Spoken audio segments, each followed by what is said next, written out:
rimasto solo l'ultimo del coro, dei giganti buoni, ragli e canti e suoni. E non poteva essere che la canzone alpina a lui dedicata a fare da colonna sonora alla deposizione delle sue ceneri sotto al Cipo degli Alpini, vicino alla pieve millenaria di Sant'Andrea a Vittorio Veneto. Iroso, l'ultimo mulo delle truppe da montagna che con migliaia di suoi predecessori ha condiviso la vita militare di generazioni di italiani, sia in guerra che in pace.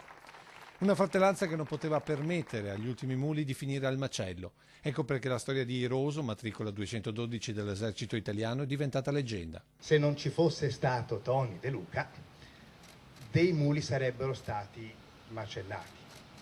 Gli ultimi muli d'Italia macellati. Una storia di uomini e animali che può sintetizzarsi in una sola parola: solidarietà alpina. Ora proseguo sotto questo e lungo questo mio dolce sentiero, portando i nostri ricordi sopra il mio basto, adesso leggero. A voi, cocciuti ragazzi di sempre, il compito di proseguire, per far sì che la nostra avventura non abbia a finire. Ed è con questo spirito, con questi onori, che ora le ceneri di Iroso non sono state sparse al vento e il suo zoccolo, come le piastrine di tanti caduti, sarà consegnato al Museo Nazionale delle Truppe da Montagna.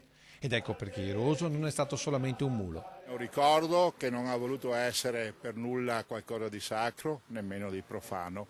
Non è blasfemia, è solo una cerimonia alpina che ha reso onori a chi, come l'uomo, ha servito la nostra Italia. E siccome queste storie non possono finire così, l'ultima immagine è per questo piccolo mulo, nato da qualche settimana dall'ultima compagna del generale Quattrozampe.